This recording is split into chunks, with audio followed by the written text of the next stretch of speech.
오늘은 지리사항에 대해서 답변하는 동영상을 촬영을 하겠습니다. 하반기 들어서 뭐 겨울께쯤 되면 위험할 것이다라고 얘기를 계속 드리고 있는데 왜 그런지를 아마 종합적으로 설명을 해주시길 원하시는 것 같아요. 그래서 그 부분을 좀 거론할 건데, 가장 먼저 지금 그러니까 무게감이 가장 적은 것부터 그 무게감이 높은 것 쪽으로 이동하면서 설명을 드릴게요. 일단은 코로나입니다. 코로나. 이거 WHO인데 여기 보시면 코로나 확산세가 늘어나고 있거든요. 근데 이 확산세가 늘어나고 있는 지역이 두 군데예요. 어디냐면 유럽 대륙하고 아프리카 대륙이 아프리카네. 아메리카 대륙, 이 두 군데가 빠른 속도로 늘어나고 있거든요. 여기가 경제 규모가 가장 큰 데입니다. 두 군데가. 물론 중국도 있지만 중국은 통계치 자체를 믿을 수가 없고 제로 코로나를 잘 유지하고 있긴 하지만 언제 또 꾸물꾸물 할지 모르기 때문에 일단 이 두 대륙만 위험성이 높아져도 글로벌 경제에 충격을 줄 수밖에 없고 주식시장에도 충격을 줄 겁니다. 근데 지금 여름이니까 뭐 환기도 용이하고요. 그 다음에 외부 활동이 높은데 이게 가을 지나 겨울로 가게 되면 결과적으로 환기도 어렵고 외부 활동보다는 실내 활동이 많아지기 때문에 어쩔 수 없이 그 사람들 간의 소비 활동이 줄어들 수밖에 없어요. 실내에서 마스크를 하고 활동하기가 녹록지 않은 점이 있다는 점하고, 우리가 지금 이제 예전에 이미 올해 한 4월인가요? 그때 완전 4월인가 올해 완전 해제되긴 했지만 그 이전에는 우리 항상 테이블당 뭐 몇 명 이상 못 앉는다 뭐 이런 것들이 계속 있었잖아요. 제약이. 그런 부분들이 다시 제약을 가하는 그런 형태로 바뀔 거라는 겁니다. 그러면 소비가 위축될 수밖에 없는 거거든요. 이게 이제 첫 번째 암초로 생각을 하셔야 됩니다. 두 번째 암초는, 근데 이게 실제로 정확히 어떻게 될지에 대해서는 지금 예측인 거지 그런 방향으로 100% 될지 안 될지는 모르지만 가능성이 높기 때문에 이 위험성이 있다라고 말씀을 드리는 거죠. 두 번째는 이 부분인데요. 지금 보시면 여기 밑에 있는 TTF하고 UK 가스 요 두 가지가, 이거 네덜란드 가스, 이거는 영국 가스인데 이게 푸틴이 그 독일에 그 천연가스 약간 줄인다고 공급을 그거 하면서 이제 빨간 걸로 다른 데는 이제 빨간데 여기만 퍼렇다네, 참 녹색으로 바뀌었던 기억을 하실 거예요. 제가 말씀을 드렸었죠. 근데 이것마저도 여기 살짝 이거 미국의 천연가스 오르긴 했지만 이것마저도 지금 빨간색으로 바뀌고 있거든요. 에너지 부분 전체적으로 놓고 보면 몬솔리하고 위클리가 전부 다 빨간색도로 바꾸고 있어요. 메탈 쪽도 마찬가지입니다. 여기 농산물이거든요. 여기 보면 산업재해도 마찬가지예요. 그럼 지금 인플레이션 압력이 잡힌 것처럼 보이거든요. 그리고 제가 이제 말씀드렸었는데 농작물은 사실은 선진국 측면에서는 그렇게 큰 충격을 주지는 못하고 에너지 부분이 많이 준다는 얘기를 드렸었잖아요. 물론 최근 식음료 가격들도 많이 올라서 CPI 지수를 놓고 보면 그게 지금 물가 상승률에 반영되고 있긴 하지만 에너지만큼 충격을 계속 주지는 못할 겁니다. 그런데 문제는 이런 상황이지만 이런 위험성이 있다는 거예요. 푸틴이 이게 추가 제재나 이런 걸 하면 에너지의 재앙을 초래할 것이다 이런 얘기를 하고 있죠. 7월 11일부터 7월 21일까지인가 무슨 노르드 스트림 그 수리? 뭐 정기적인 검사? 뭐 이런 얘기를 하면서 일단은 중단이 돼 있는데 그 이후에 실제로 개통이 제대로 잘 될지 아니면 뭐 감산된 상황에서 공급을 할지 뭐 이런 부분들은 지금 확실하지 않아요. 그러니까 두 번째로 가장 불확실성에 위험한 게 푸틴이 무슨 정책을 필지 모른다는 겁니다. 이 부분은 그 에너지 가격이 이렇게 안정화된다고 계속 얘기를 드렸는데 왜 인버스를 치라고 얘기를 안 하느냐 이런 얘기를 하신 분이 있으셨거든요. 그거의 답변이기도 해요. 푸틴이 어떤 결정을 내릴지 판단할 수가 없습니다 지금. 그리고 한쪽이 강력하게 이기지도 않거든요. 젤렌스키가 그러니까 서방에서 계속 무기를 잘 공급해주고 있으면서 공급한 무기를 가지고 지금 이제 남부 지역을 계속 강타하고 있는 요 우크라이나도 사실은 무기나 탄환이 부족하다라는 얘기들을 하는 것들의 얘기들이 나왔어요. 추가로 더 달라 탄환 이런 것들.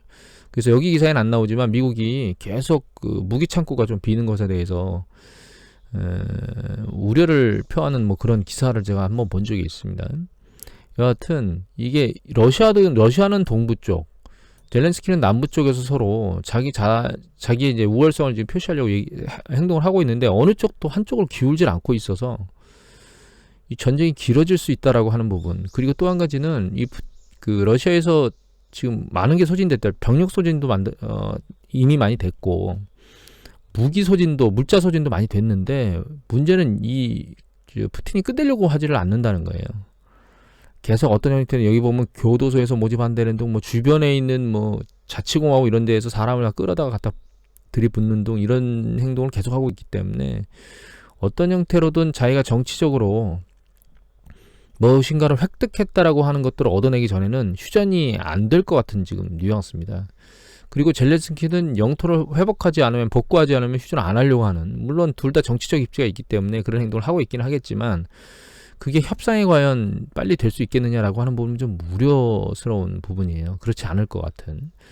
그런데 실제로 뭐 우크라이나가 유리해진 상황이 된다 하더라도 푸틴이 구석에 몰려가지고 그냥 간단히 끝내지는 않을 것 같고, 그 헤르손을 침공하는 경우에는 전략 핵무기를 쓰겠다는 얘기도 나오고 있거든요. 그 전략 핵무기를 쓰기 전에 에너지 제재를 계속할 수 있는 가능성도 있고, 그래서 그런 부분들 때문에 얘가 어느 순간에 손바닥 뒤집을지 모르는 상황이다, 이렇게 이해를 하시면 돼요. 그래서 에너지의 인버스나 이런 것들에 대해서 투자를 거론하지 않는 이유입니다. 그래서 일단은 코로나 문제하고 이 에너지 부분이 안정화되고 있긴 하지만 속도가 그렇게 빠르진 않을 거라는 뉘앙스는 이미 말씀드렸죠. 오펙이 UAE하고 같이 증산을 한다 하더라도 러시아에서 감산을 세게 때려버리면 그걸 커버할 수 있는 여력이 아니에요. 그래서 에너지 인플레이션 압력은 빠른 속도로 떨어지기는 쉽지는 않습니다. 물론 에너지 가격이나 이런 것들이 경기 수축의 우려 때문에 속도감 있게 떨어진다고 얘기를 하지만, 어제 EIA에서 발표한 미국에 보면 브렌트유가 2022년도에 평균 104달러, 2023년에 평균 94달러를 유지할 거라고 봤잖아요. 평균치가. 그런 걸로 놓고 보면 에너지 가격, 그러니까 인플레이션을 그렇게 빨리 내려오지는 않을 겁니다. 그거에서 여파돼서 만들어지는 게 사실은 가장 큰 위험성입니다. 경기 사이클이 위험해질 수 있는. 그 금리가 계속 인상되게 되면 결과적으로는 이 연체율이 올라갈 수 있는 가능성이 높아지는 거거든요. 근데 아직까지는 연체율이 높아지고 있지는 않아요. 이 보시면 경기 수축 국면 후반부에 가면 일반적으로 연체율이 올라갑니다. 보시면 후반부에 연체율이 올라가거든요. 근데 이 이전에는 금리가 높은 수준에서 내려오는 패턴이었기 때문에 느낌이 좀 다르지만 일정 수준 하반 국면까지 내려왔던 시기를 보면, IT 버블 이후에 보면 금리가 상당히 내려오는 시기엔 상관이 없다가 금리가 일정 부분 올라가게 되면 이 연체율이 떨어지던 게 멈추고 올라갑니다. 여기도 마찬가지죠. 금리가 낮은 수준에 있을 때는 연체율이 계속 꾸준히 내려오다가 일정 부분 이렇게 쭉 올라가면서 연체율이 점점 들리기 시작하죠. 지금은 아직까지는 연체율이 그렇게 큰 문제를 야기하고 있지는 않습니다. 다만 이 파란색은 은행의 전체 부분의 연체율이고요. 여기 밑에 보시면 빨간 게 소비자 금융의 연체율이거든요. 그 다음에 여기 연두색이 이게 크레딧 카드 관련된 연체율인데, 크레딧 카드 관련된 연체율은 보시면 최근 올라오고 있습니다. 물론 아직은 상대적으로 상당히 낮은 수준이기 때문에 우려할 상황은 아닌데 추세적으로 여기서 계속 추세적으로 올라오고 있다는 거예요. 크레딧 카드 연체율이. 우리가 사실 신용카드가 가장 손쉬운 신용 팽창의 도구거든요. 은행에 가서 뭐 심사나 이런 것보다는 자기가 한도가 일정 부분이 있으면 그 한도를 막 아주 손쉽게, 뭐 일반적으로는 뭐 한도를 끝까지 채우지 않고 쓰고 있다가 어느 시점에 갑자기 계속 써서 한도가 넘어버리는 뭐 이런 패턴들을 보이는 게 신용카드이기 때문에, 신용카드가 사실은 가장 연체율이 민감한 그런 대상이라 보면 되거든요. 그런데 그리고 이제 빨간 거는 소비자 신용인데, 소비자 신용 올랐다가 살짝 꺾였기 때문에 아직 추세적인 건 아니라고 보이지만, 이 크레딧 카드 같은 경우는 추세적으로 올라가는 거 아니야? 라고 하는 의심을 좀 해봐야 될 문제예요. 그리고 이게 결과적으로 하반기로 가면 갈수록 기준금리 인상 속도가 빠르잖아요. 지금 0.75 요번에 올릴 것 같고, 그 다음번에도 0.5, 0.75 두 개 중에 하나일 것 같거든요. 이게 빨리 올라간다는 얘기는 그만큼 연체율 상승에 대한 위험성이 있다는 뜻입니다. 또 한 가지는 이게 저축률이거든요. 저축률하고 저축 금액이에요. 가처분소득 대비 개인 저축하고 저축 금액하고 저축률인데, 이 밑으로 내려오잖아요, 두 개 다. 그럼 이게 저축 금액이 줄고 있다는 뜻이고 저축률이 내려오고 있다는 뜻입니다. 저축률이 내려오고 있다는 뜻은 소비 성향이 강하다는 뜻이에요. 그러니까 우리가 가처분 소득에서 더 많이 저축하면 그만큼 소비를 덜 한다는 뜻이고 덜 저축하면 그만큼 소비를 많이 한다는 뜻이기 때문에 이 저축률의 역수가 소비 성향이라고 보면 되거든요. 근데 최근 보면 소비 성향이 약간 줄고 있어요. 이게 저축률이 올라가고 있죠. 여기 빨간 겁니다. 저축 금액도 늘고 있고 저축률도 올라간다는 얘기는 이거 좋은 거 아니야가 아니고 소비하는 패턴이 약간 줄고 있다는 뜻입니다. 가처분 소득에서 그만큼 소비를 좀 덜 하고 있다는 뜻이에요. 이거는 미래를 위해서 무엇인가를 현재 쌓으려고 하는 행위를 하고 있다는 뜻이고, 이거는 가계 소비 지출이 줄어들 수 있다라고 하는 그런 부분들을 보여주는 현상일 수 있거든요. 그래서 하반기로 가면 갈수록 이런 부분들이 추세적으로 이렇게 나타나게 되면 부정적인 이슈로 작동하게 될 거예요. 이건 아마 인플레이션 압력이 높기 때문에 그거에 대한 심리 지수로 계속 지출을 하던 것을 이제 약간 줄이는, 허리띠를 졸라매는 이런 패턴을 지금 보이고 있다고 생각을 하고 있습니다. 그리고 그렇다 하더라도 그럼에도 불구하고 아직까지는 문제가 없다고 말씀드렸죠. 이거는 DSR하고 FR인데 뭐 DSR은 우리가 일반 신용대출하고 그다음에 주택담보대출 이런 것들 다 포함한 거고, FR은 그러니까 주택 관련된 보험료 낸다거나 혹은 임차료까지 포함한다거나 이런 거지. 이게 좀 더 폭이 넓은 거거든요. 근데 이게 2006년도에 보시면 그러니까 실제로 주택 가격이 미국 같은 경우는 2006년도 중반쯤에 정점을 쳤거든요. 그 시기에. 그리고 이제 추세적으로 가격이 내려갔습니다. 그렇게 시작된 게 한 17배 정도이기 때문에 아직까지는 여력이 있어요. 14배 정도. 이거는 9배고 FR은 그때 FR이 12배 정도 되거든요. 이제 문제는 얘가 추세적으로 계속 올라가고 있다는 겁니다. 추세적으로. 이게 추세적으로 계속 올라간다는 얘기는 그만큼 부담력이 조금씩 커진다는 뜻이죠. 이게 가장 주된 이유는 모기지 쪽도 보시면 올라가는 속도가 좀 있죠. 최근 주택 모기지 대출 보면 금리가 굉장히 빨리 올라가요. 최근 보도에 보면 모기지 금리가 갑자기 급락했다고 얘기를 했는데 그건 일시적인 현상이고 추세적으로는 내려왔었죠. 추세적으로는 좀 올라가는 궤도를 보일 것 같아요. 결과적으로 그러니까 주택담보대출의 상환 부담이 상당히 높은 수준으로 계속 일정 부분은 유지되는 상황이 될 것 같고, 그런 부분 역시 이제 가처분 소득 중에서 이자를 갚아야 되는 부분들, 특히 원리금을 같이 갚아야 되는 부분의 입장에서 놓고 보면 그렇게 녹록지는 않은 거죠. 그리고 미국 주택시장이 보시면 정점을 치고 있는 것 같아요. 여기 보시면 이거 지난번에도 가끔 보여드렸는데, 이게 보시면 이거는 뭐냐면 위에가 신규 주택 판매, 팔린 거 신규 주택 판매, 요거는 착공. 그런데 노란 게 이게 전년 동기 대비 증감률이거든요. 노란 게 아랫방향에 있죠. 그러니까 팔리는 숫자가 전년 동기 대비 줄고 있다는 뜻이고요. 그래서 착공 숫자도 늘질 않고 있어요. 그러니까 생산자 입장에서도 놓고 보면 시장이 좀 이상한 거죠. 그리고 요거는 위에서 봤던 착공하고 그 다음에 이제 매물 쌓이는 거를 보여주는 겁니다. 이게 보시면 위에 있는 게 착공이거든요. 파란색이. 착공 숫자가 살짝 내려와서 감소됐다 살짝 들리기만 했고, 그 밑에 있는 게 보면 팔려고 쌓여 있는 거예요. 신규주택. 아직까지는 이제 패턴이 요렇게 끝까지 안 갔네요. 좀 느낌이 이상하다. 이렇게 여기 보시면 착공 숫자는 밑으로 붙어 있고, 여기 팔려고 한 것들은 여기 위에 떠 있죠. 지금 쌓여 있는 거죠. 요걸 다른 데이터로 보면 이렇게 볼 수 있습니다. 이건 레드핀 데이터인데요. 신규로 팔겠다라고 내놓는 물량은 이건 이제 연도별로 다 나와 있는 거거든요. 2019년도, 2021년도, 2019년 파란 게 2020년, 요게 2021년, 요게 검은 게 2020년인데, 팔겠다고 리스팅 되는 것들은 이제 일반적인 패턴대로 움직이고 있는데, 여기 잠정 판매를 보면 잠정 판매 숫자가 추세가 꺾여서 밑으로 쭉 내려오고 있죠. 이게 작년이었거든요. 이게 올해예요. 쭉 내려오고 있죠. 그리고 내려오는 강도가 빨라요. 보시면 이게 2021년이고 요게 2019년이거든요.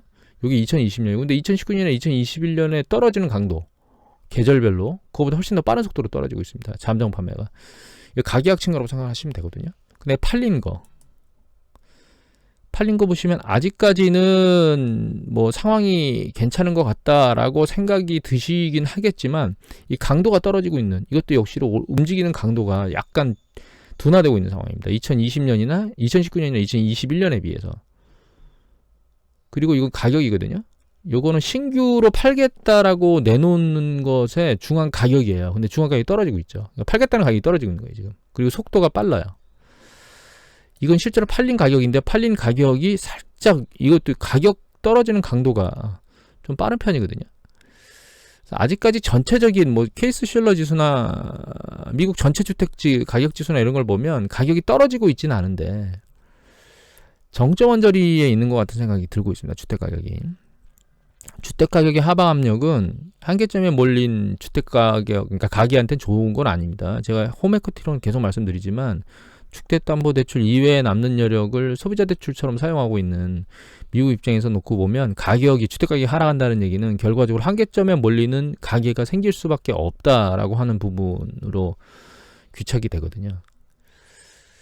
그래서 하반기로 가면 갈수록 주택시장도 그렇게 긍정적이진 않다. 다만 주택가격이 내려가는 거는 인플레이션 압력에서 놓고 보면 주거비용이 줄어들 수 있으니까 주거비용의 상승 강도를 좀 떨어뜨릴 수 있는 그런 요소로 작동할 수는 있지만 그거보다는 쓸 수 없는 여력이 많아진다는, 그리고 주택가격이 내려가면서 심적으로 약간 소비 심리에 영향을 미칠 수도 있는 그런 부분들을 생각해 보면 가격 하락이 그렇게 경제 상황에서 지금 상황에서 그렇게 긍정적이진 않은 것 같아요. 또 한 가지는 금리 인상에 대한 부분이 또 한 가지 영향을 미치는 게 이 부분입니다. 이 부분. 이거가 위에 있는 파란색, 요 빨간색하고 파란색이 그 스프레드예요. 빨간 거는 10년 만이로 국채 수익률하고 3개월 국채 수익률 스프레드고요. 파란 거는 10년 국채 수익률하고 2년 국채 수익률의 스프레드거든요. 근데 이 두 가지가 요 파란 거 있죠. 요 파란 이 스프레드가 마이너스 찍었다고 지난번에 경기 수축 시그널하고 난리를 쳤고 요번에 또 그거보다 더 밑으로 내려왔거든요. 근데 하나를 더 보면 10년 만에 3년 국채 수익률, 3개월 국채 수익률 아직까지 버티고 있어요. 일반적으로 이 두 개가 다 바닥으로 찍었을 때, 그러니까 경기 수축에 임박했다고 우리가 판단을 할 수 있는 요소인데, 다만 이 10년 만에 3개월 국채 수익률이 아직까지 이 스프레드가 일정 부분 남아 있지만, 그건 여기 보라색하고 요 밑에 있는 요 연두색 차트, 보라색이 10년 국채 수익률이고요. 요 연두색이 3개월 국채 수익률이거든요. 요 패턴을 놓고 보면 그렇게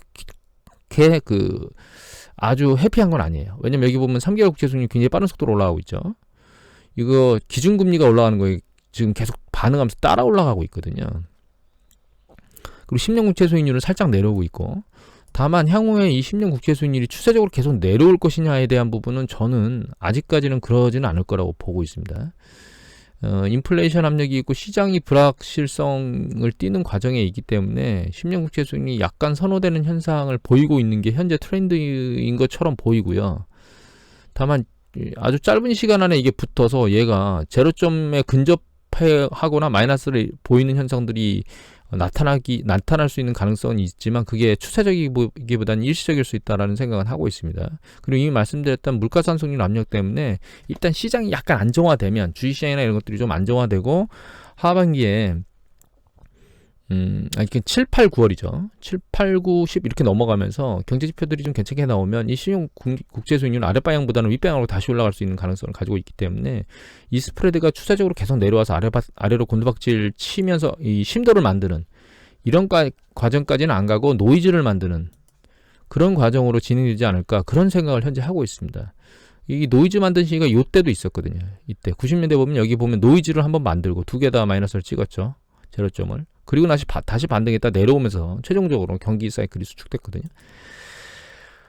그래서 그런 패턴을 만들지 않을까라는 생각은 개인적으로는 하고 있습니다. 지금까지는 그렇게 생각하고 있어요. 근데 이걸 왜 중요하게 생각하느냐, 이게 이렇게 두 개를 내리꽂으면 이게 시그널 중에 하나거든요. 경기 수축의 정점에. 그러니까 투자 시장에서 이 지표를 가지고 있는 보고 있는 사람들은 이게 위험하다고 인지할 수밖에 없어요. 그러니까 위험자산 선호도가 줄어들 수밖에 없다는 얘기입니다. 그리고 한 가지 더 보여드리면, 이거는 클리브랜드 연준이거든요. 근데 여기 잘 보시면 이 차트 중에 사용하는 게 보시면 10년 만에서 3개월 국채 수익률을 사용하고 있죠. 일드 스프레드를. 그리고 GDP 성장률, 예상하는 GDP 성장률, 이 두 개를 가지고 경기 수축 가능성을 예측하거든요.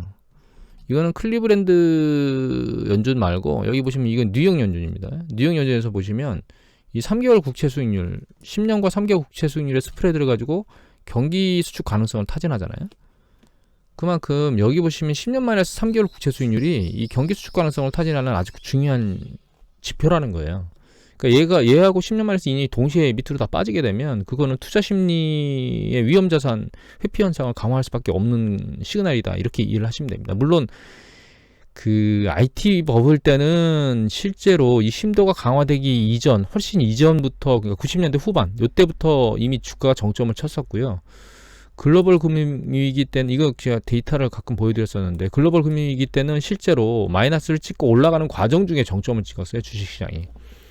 그래서 이게 정확히 어느 시점이 정점이냐라고 하는 거는 인지할 수가 없는 상황이거든요. 하지만 정점 언저리에 있다라고 두 개가 다 마이너스로 심도가 깊어지는 경우에는 그렇게 인지가 되는 아주 중요한 지표이기 때문에 그런 현상이 일어나게 되면 투자 심리가 악화될 수밖에 없다라는 겁니다. 일단 지금은 미국 경기가 두 분기 연속 마이너스를 보일 가능성이 굉장히 높아요. 이미 그 애틀란타 연준의 GDP 나우에서 제가 보여드렸지만, 이거 애틀란타 연준에서 쓰는 GDP 나우 보여드렸었죠. 2분기에도 지금 현재 마이너스, 지금까지는 1.5 찍을 거라고, 1분기에 마이너스 1.6 찍었거든요. 2분기에 1.5 찍을 거라고 해서 두 분기여서 마이너스 성장을 보일 거기 때문에 미국 입장에서는 보면 정의상으로는 경기 수축 금리 들어간 게 맞아요. 그런데 하반기에는 좀 좋아지고 내년 들면 다시 경기 수축으로 들어가는 더블 딥이 발생할 가능성이 굉장히 높다고 보고 있는 거죠. 그리고 이미 제가 말씀드렸지만 작년에 9월 달에 빠르면 내년 하반기에 주식이 경기 수축 국면에 들어갈 거고, 그러면 주식시장은 정점을 먼저 치는, 그거보다 이전에 치는데 IT 버블과 같은 현상이 발생하면 올 하반기나 내년 상반기에 주식이 정점일 가능성이 있다라고 하는 말씀을 드렸었잖아요. 그게 조금씩 앞당겨서 움직임. 근데 그때도 물가가 높기 때문에 금리가 상승하는 속도가 빠르기 때문에 그렇게 될 것이다 라고 예측을 했던 건데, 지금은 그보다 훨씬 더 빠른 속도로 올라가고 있는 거거든요. 그 이유가 푸틴이 전쟁을 유발하면서 그 이전에, 그러니까 작년에는 볼 수 없었던 현상이 올해 3월 이후에 계속 일어나고 있기 때문에 그게 좀 앞당겨진 현상이라고 보시면 돼요.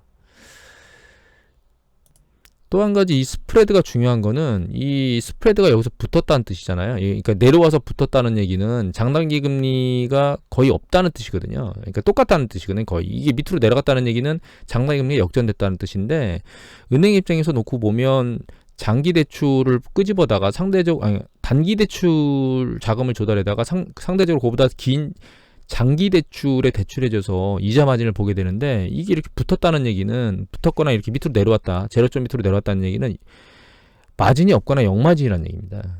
그러니까 하반기로 가면 갈수록 신용 부분에 대한, 은행과 가계기업 간의 신용 팽창에 대한 부분이 진행될 수 있는 가능성이 점점 낮아지는 거예요. 물론 좀 전에 말씀드렸던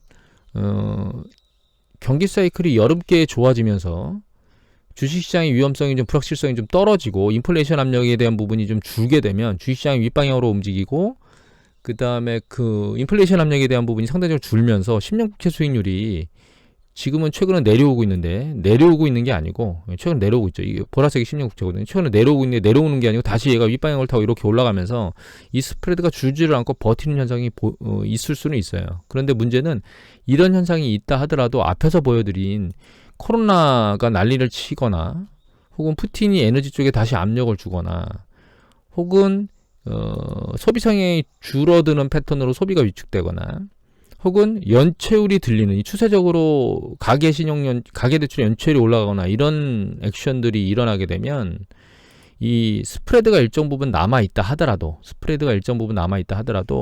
은행 입장에서는 대출을 타이트하게 유지할 수밖에 없어요. 최근 이제 우리 한국의 대출 태도를 보여드렸잖아요. 기업 쪽에는 약간 타이트하게 바뀌고 있고, 아직은 가계 쪽은 타이트하게 유지가 안 되고 있고 완화 쪽에 있지만, 주택 담보대출 관련된 것은 은행 입장에서 약간 완화해서 타이트 쪽으로 살짝 변화해서 움직이고 있는 그런 것들. 그렇지만 그 신용위험에 대한 것은 기업이든 가게든 다 높아지고 있다는 걸 보여드렸잖아요. 그런 부분들이 이제 하반기로 가면 갈수록 그 신용위험도가 높은 게 실제로 현상으로 나타날 수 있다는 거예요. 실업률 같은 것들로, 이 연체율 같은 것들로. 그러면 은행 입장에서는 이 대출 태도가 강화될 겁니다. 이렇게 위로 올라가면서. 이게 미국은 위로 올라가면서 강화되는 거거든요. 그러면 신용 팽창이 제대로 잘 이루어지질 않아요. 그래서 항상 경기 수축이 이렇게 경기 수축이 되는 거죠. 이건 경기 확장이고, 경기 수축이 되기 전에 신용 팽창이 쭉쭉 그러니까 이 심사도가 강화되면서 경기 수축이 반복적으로 발생하는 가장 주된 이유는 누차 말씀드리지만 은행하고 가계 기업 간의 신용순환이 선순환 구조가 계속 만들어져야만 경기 사이클이 계속 도는 거거든요. 그리고 레이 달리오가 말하는 경제는 어떻게 순환하는가라고 하는 거기에 이제 신용 팽창과 수축 과정에서 경기 사이클이 돌게 된다라고 하는 그 부분을 생각해 보시면 결과적으로 신용 창출에 대한 그 기준이 강화된다는 얘기는 경제 사이클이 돌지 못하도록 만든다는 뜻입니다. 이걸 다 종합해서 정리를 해서 간단히 말씀드리면 하반기로 가면 갈수록 신용 입장에서는 은행과 가계 기업 간의 신용 팽창 순환이 안 좋은 상황으로 갈 수 있는 가능성이 높아요. 거기에 복병이 있는데 그게 그 코로나 확산세입니다.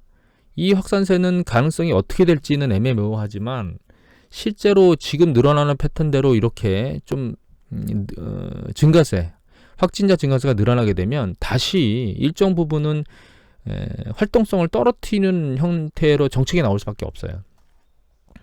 그리고 그런 어떤 그 정책뿐만 아니라 실제로 환자 수가 늘어나면 심리적으로 활동성이 좀 떨어질 수밖에 없는 거죠.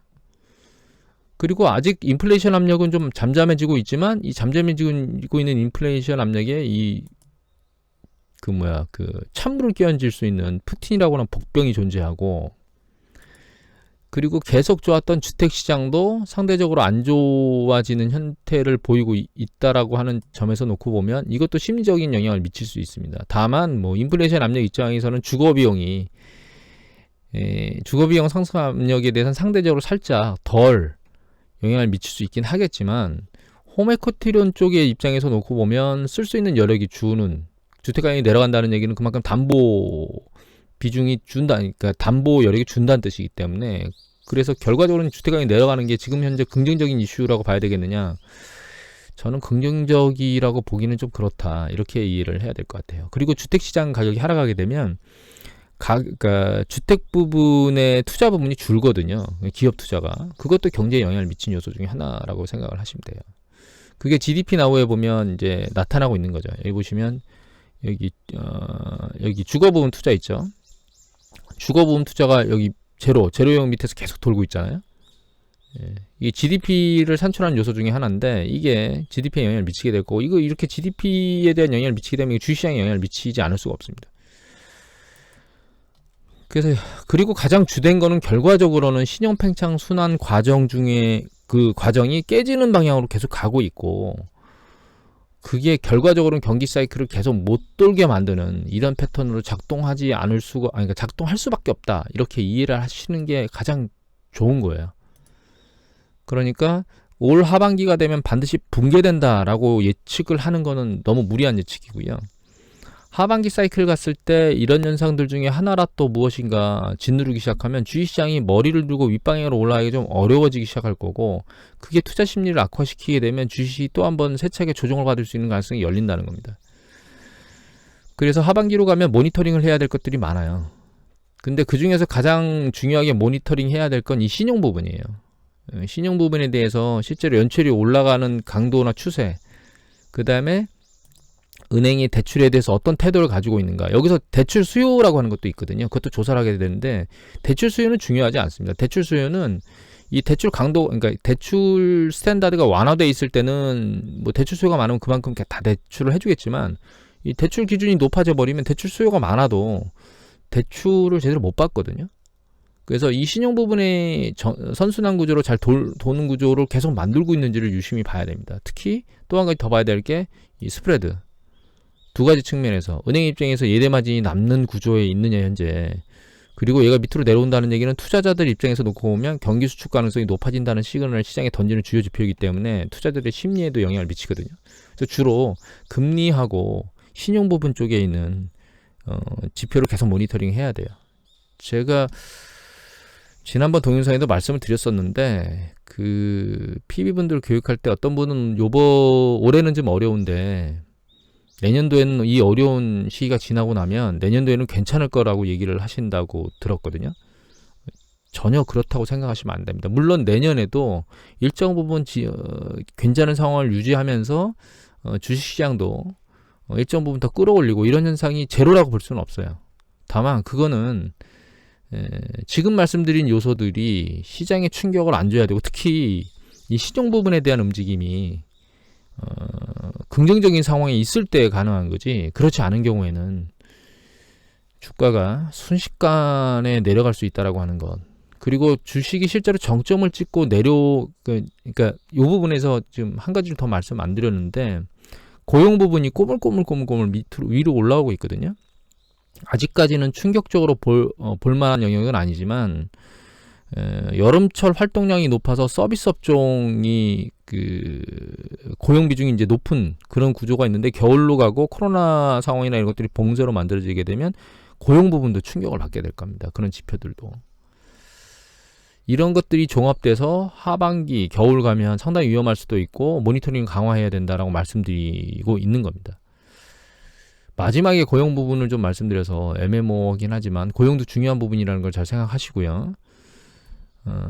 그리고 여러분들이 이제 정리가 잘 되셨는지 모르겠어요. 그런데 요번에 사태가 풀린다고 해서 상당히 바짝 쫄 필요는 없겠지만, 모니터링은 주요 경제지표의 상황, 동향 이런 것들은 계속 모니터링 해야 되고, 아니란 상황으로 생각할 수는 없는 상황이다. 그리고 실제로 김영익 교수, 서강대 경영교수께서 굉장히 싸게 살 기회가 올 것이다라고 얘기를 이제 제가 몇 달 전인가요? 한두 달 전에 한 걸 봤거든요. 그게 아마 지금 시기를 말씀하시는 것 같아요. 근데 저는 이거보다 더 떨어진 가능성이 내년에 열릴 거라고 보고 있습니다. 지금 지수대를 깨고 밑으로 더 내려가는. 그래서 이제 누차 말씀드리면 경기 수축 국면이 실제로 발생하면 우리나라 주식은 거의 반토막 나거든요.